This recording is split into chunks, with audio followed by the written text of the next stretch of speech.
हाँ, हेलो साथियों, आप सभी का स्वागत है हमारा यूट्यूब चैनल ग्राम देहात में। तो आज मैं वार्ता करूँगा कार्ल मार्क्स। ये कार्ल मार्क्स जो है जर्मनी में पैदा हुए थे और इनके माता पिता जो है लायर थे। एक अच्छे अधिवक्ता थे इनके माता पिता। और इनके अंदर जो है इनके पिताजी चाहते थे कि हमारा बेटा पढ़ लिख करके लायर बन जाए या कोई अच्छी सी नौकरी प्राप्त कर ले।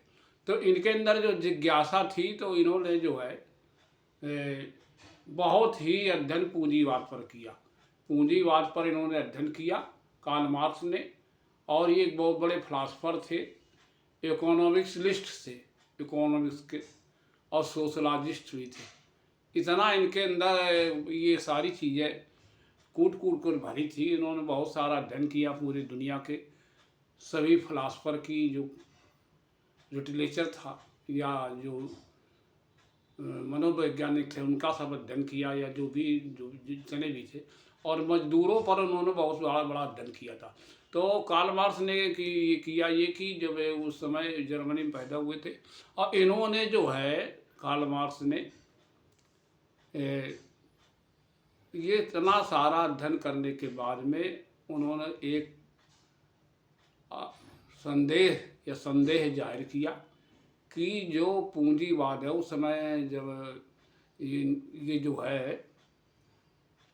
1818 में इनका जन्म हुआ था, तो इन्होंने जो है क्या किया कि इन्होंने अध्ययन करना शुरू किया मजदूरों पर और मिल मालिकों पर। तो देखा कि बहुत सारा जो मजदूरों का शोषण, अत्याचार और अन्याय और असमानता है, ये मजदूरों के अंदर, और बहुत सारा पूंजी का बहुत सारा भाग जो है पूंजीपति ले जाता है, उनका बहुत थोड़ा हिस्सा उनको दे देता है, उनका शोषण करता है। तो इसके खिलाफ उन्होंने बहुत बड़ी आवाज़ बुलंद की पूरी दुनिया में, और पूरी दुनिया उनको सुना जाने लगा। और उन्होंने फिर जो है अंतिम समय वो जो है जब ज़्यादा विरोध हुआ था तो फ्रांस से होते हुए फिर उन्होंने ब्रिटेन शिफ्ट हो गए थे, और ब्रिटेन में ही उन्होंने अंतिम सांसें ली थी। तो उन्होंने जो है इतना बड़ा संघर्ष किया कार्ल मार्क्स ने, लेकिन उसकी अपेक्षा भारत में भी तथागत गौतम बुद्ध, संत कबीर और आपके डॉक्टर अम्बेडकर, ज्योतिबा फूले, सावित्रीबाई फूले और महान संतों ने इस देश के जो वो एक साम्यवाद की लड़ाई लड़ रहे थे कार्ल मार्क्स, कि साम्यवाद से सारी समस्याओं का हल हो सकता है। लेकिन यहाँ जो है आपके ज्योतिबा फूले और बाबा साहब ने इस सिद्धांत को तो माना ही, लेकिन उसको नकार भी दिया कि यहाँ जो है व्यवस्था है जातिवाद, धर्मांधता, छुआछूत, ऊंच नीच और आपके पाखंड, ढोंग, ये सारी चीज़ें यहाँ समाज में व्याप्त हैं। और मतलब अगर एक कोई ब्राह्मण कहीं मजदूरी करता है, एक दलित कहीं मजदूरी करता, तो उसको ब्राह्मण को केवल मजदूरी का शोषण होगा।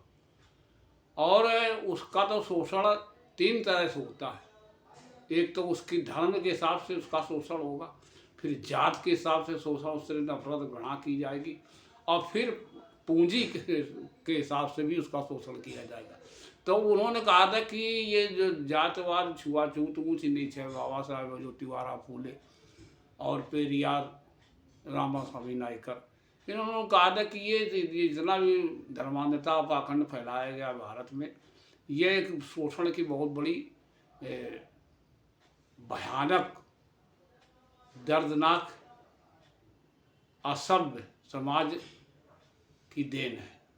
इसको वो सभ्य समाज नहीं मानते, तो जो किसी व्यक्ति के सामाजिक और आर्थिक और राजनैतिक और धार्मिक रूप से शोषण कर रहा हो, उसको वो बहुत इससे भी खराब मानते थे। कार्ल मार्क्स का जो सिद्धांत था साम्यवाद, हालांकि बाद में जो है लेनिन भी हुए, लेनिन ने भी इस पर जो है कार्ल मार्क्स का समर्थन किया था और साम्यवाद पर। लेकिन साम्यवाद के बाद में समाजवाद जन्म हुआ, और उसमें जो है कि वो बहुत सारी चीज़ें बनी रहती है, सामाजिक व्यवस्था परिवर्तन ना हो और जो है कार्ल मार्क्स का सिद्धांत लागू हो जाए, लेकिन वो इस तरह का नहीं हो पाया। तो जो है पूंजीवादी जो है जितना भी वो पूंजीवादी वर्ग था वो मजदूरों को खून चूसता था और पूरा धन जो अपने पास रख लेता था और थोड़ी बहुत उसकी पगार, मतलब थोड़ी बहुत पगार दे करके उनको जो है, तो उन्होंने जो है कहा कि क्रांति होनी चाहिए मजदूरों के अंदर, पूरी दुनिया में पूंजीवाद के खिलाफ क्रांति होनी चाहिए, क्रांति से ही परिवर्तन आएगा पूरी दुनिया में। तो उन्होंने क्रांति को उन्होंने ये कहा, ये मान लीजिए कि उन्होंने ये कहा था कि भविष्य में ऐसी क्रांति होगी पूरी दुनिया में कि मजदूरों का राज्य होगा, लेकिन वो हो नहीं पाया विभिन्न देशों में।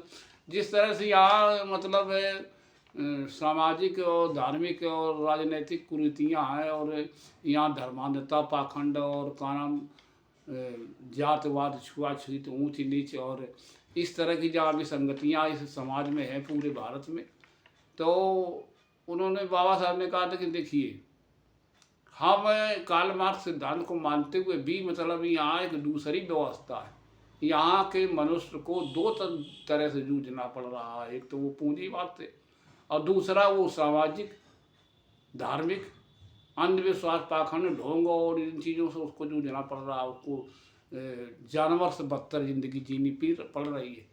तो उसके लिए पहले ये जो है न्याय इस तरह का होना चाहिए। अत्याचार जो अनाचार दुराचार हो रहा है और जिस तरह से मतलब उन्होंने कहा था कि बाबा साहब ने कहा था कि जिसे मान लीजिए रंग भेद है, तो रंग भेद बहुत सारे देशों में था, तो वो जो है पूंजीवाद से रंग भेद जो है बहुत खतरनाक था। और उससे भी खतरनाक ये धर्मांधता जो अब यहाँ भारत में फैला हुआ है, सामाजिक विषमता और असमानता और जातवाद, छुआछूत, ऊंच नीच। तो ये लड़ाई बाबा साहब ने प्रथम मानी, जिसको यही ज्योतिबा फूले, पेरियार, रामासाहेब नायकर ही मानते थे कि जितने भी धर्म ग्रंथ लिखे गए तो फर्जी लिख दिए गए अपने स्वार्थ के लिए और अपना उच्च स्थान प्राप्त कर लिया धर्म ग्रंथों को, उसी को सब चला दिया और अत्याचार अनाचार किया, दुराचार की वो यहाँ का दलित जो है और पिछड़े वर्ग का लोग सहता आ रहा है। तो इस तरह से जो है, और वो जो है कार्ल मार्क्स जो है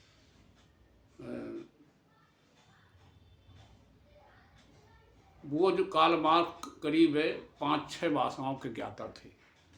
उन्होंने ग्रीक, लैटिन, अंग्रेजी, फ्रेंच और जर्मन इतनी भाषाओं का गहन अध्ययन किया था। और जो है वो कार्ल मार्क्स जो है का नाम पूरी दुनिया में न्यूटन, चार्ल्स डार्विन और एल्वन डार्विन के बाद में उनका नाम प्रथम आता है। इस 1000 वर्ष में जो है सबसे ज़्यादा कार्ल मार्क्स को याद किया जाता है उनके उसके जीवन के संघर्ष के लिए। और उनकी जो पत्नी थी, तो पहले वो बर्लिन यूनिवर्सिटी से उन्होंने जो है पोस्ट ग्रेजुएशन और जो है इकोनॉमिक्स में PhD हासिल की थी कार्ल मार्क्स ने। और इसके बाद में उनकी शादी उन्होंने कर ली, जैनी उनकी पत्नी का नाम था और वो भी एक लायर थी और लायर की बेटी भी थी वो। तो वो जैनी ने की फैमिली में कार्ल मार्क्स की बहुत आपस में पटती थी और कार्ल मार्क्स के पास बहुत बड़ी लाइब्रेरी थी जिसमें 18,043 पुस्तकें थी। तो इन्होंने इस तरह से जो है कार्ल मार्क्स ने इस दुनिया को देखा और उन्होंने संघर्ष किया और अपनी जो है बहुत सारी, फिर उन्होंने कार्ल मार्क्स ने सोचा कि यार बहुत गरीबी है और बहुत सारा कर्ज दोस्तों को हो गया था और पिताजी समझाया करते, माताजी समझाया करती कि कहीं नौकरी कर लीजिए, इससे कुछ नहीं होगा। तो उन्होंने सोचा कि कहीं नौकरी कर लीजिए, तो उन्होंने अप्लाई किया था नाम रेलवे में क्लर्क के लिए। समझ लीजिए एक आदमी PhD होल्डर और योग्य आदमी दुनिया का, और वो आदमी क्लर्क की नौकरी के लिए अप्लाई किया था रेलवे में, लेकिन उनकी राइटिंग बहुत ख़राब थी। तो राइटिंग खराब के होने के कारण उनको जो है उसमें नहीं लिया गया था, क्लर्क की नौकरी में नहीं लिया गया, समझ लीजिए। तो उन्होंने इतना संघर्ष झेलते हुए और 1860 में रेलवे में क्लर्क की नौकरी के लिए अप्लाई किया, समझ लीजिए। और फिर उनका उसमें को नहीं हो पाया था, तो हैंड राइटिंग खराब होने के कारण 1849 से लेकर के 1883 तक वो लंदन में रहे, और अंत तक उनको जो है फिर उन्होंने बहुत सारी पत्रिकाओं में काम किया, और वो नकली नाम से फिर पत्रिकाएँ निकालते थे, क्योंकि कार्ल मार्क्स से लोग बहुत चिढ़ते थे और उनको अपने देश जर्मन में रहने दुश्वार कर दिया था लोगों ने। ऐसा सिद्धांत ईजाद किया था कार्ल मार्क्स ने मार्क्सवाद का। तो उनके जो है 7 बच्चे थे, और 7 में बेचारे जो है उनका इलाज नहीं करा पाए, तो 4 बच्चे उनके ज़िंदगी में ही मर गए। ये तो इतनी मुसीबत उन्होंने झेली। तो जब 1864 में अब्राहम लिंकन अमेरिका के राष्ट्रपति बने, तो उन्होंने फिर इनके कार्ल मार्क्स के सिद्धांत को कुछ अपनाया और कुछ अध्ययन किया कि नहीं, ये तो बहुत बड़े एक तरह के सोशलॉजिस्ट और का नाम इनका जो दर्शन है बहुत वंदनीय दर्शन है, इसको तो मतलब पूरी दुनिया में लागू होना चाहिए, लेकिन वो नहीं लग पाया। और इसके बाद में जो है और उन्होंने क्या कहा था, उन्होंने कहा था कि यार धर्म जो है, कार्ल मार्क्स ने कहा धर्म मनुष्य के लिए, मानव समाज के लिए अफीम है, जहर है, मतलब ये समझ लीजिए। धर्म की इतनी उन्होंने खिलाफत की थी, और जो भाग और भगवान को कतई नहीं मानते थे, भाग और भगवान को उन्होंने कहा था कि ये तो अफीम से भी ज़्यादा जहरीला है, भाग और भगवान, जो कार्ल मार्क्स ने कहा था कि अफीम से। तो इस तरह से जो उन्होंने अपना मैनिफेस्टो जो जारी किया था, कार्ल मार्क्स ने जो अपना सिद्धांत जारी किया था, उसमें लिखा था कि सीरियसली हम ये बात को मांग कर रहे हैं कि मतलब जो है पूंजीवाद का समूल नाश किया जाए और साम्यवाद सारी दुनिया में लागू हो, और एक दिन क्रांति होगी, खूनी क्रांति होगी, और उस खूनी क्रांति में जो है पूंजीवाद हारेगा। इस तरह के उनके कुछ विचार थे। तो उन्होंने बहुत सारा जो है रोशनी डाली, और बहुत सारा इकोनॉमी में भी रोशनी डाली, लेकिन मार्क्स की विचारधारा से लेनिन बहुत प्रभावित थे, वो भी सोशलॉजिस्ट थे, और उनकी जो है बातों से प्रभावित होकर के। तो इस तरह से कार्ल मार्क्स का जो सिद्धांत था, और इसके बाद में सोवियत संघ बना, वहाँ भी जो है कार्ल मार्क्स के सिद्धांत के हिसाब से कम्युनिस्टों का शासन आया, और चाइना में अब भी कम्युनिस्टों का शासन है, और भारत में कई प्रांतों में कम्युनिस्टों का शासन आया, लेकिन वो सफल नहीं, भारत में सफल नहीं हुआ, क्योंकि यहाँ जो है एक दूसरे तरह की व्यवस्था है, जिसकी ओर आपके कबीर दास, पेरियार रामास्वामी नायकर, और आपके ज्योतिबा फूले, बाबा साहब अम्बेडकर, गहन अध्ययन करने के बाद में उन्होंने जो है इस पर तीखे प्रहार किए थे, और सामाजिक कुरीतियों को दूर करने के लिए बहुत सारा उन्होंने सोचा था। बाबा साहब ने कि जो जिसमें धर्मांधता, पाखंड, ढोंग और ऊंच नीच, जातवाद, छुआछूत, इस तरह की बहुत सारी विषमताएं हैं, इसको दूर किए बिना साम्यवाद इस देश में नहीं आ सकता है। इसका वही परिणत वही हुआ कि मतलब यहाँ से साम्यवाद कुछ राज्यों तक फैला, इसके बाद में समाप्त हो गया। हालांकि जो साम्यवादी राज्य थे, जब आपके सोवियत संघ था, उस समय इतना फल फूल रहा था, और सोवियत रूस आज भी मतलब दूसरे नंबर पर अमेरिका के बाद में, लेकिन टेक्नोलॉजी और का नाम आपके अर्थव्यवस्था में चाइना हो गया, क्योंकि वहाँ कम्युनिस्ट शासन है।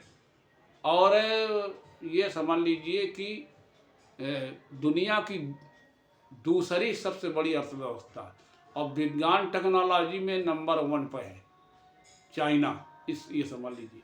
इसके बाद में जापान और ये सब जो देश सारे आते हैं जहाँ बुद्धिज्म है। तो इस तरह कार्ल मार्क्स का सिद्धांत यहाँ भारत में नहीं चल पाया, और उनकी विचारधारा बहुत साफ सुथरी थी।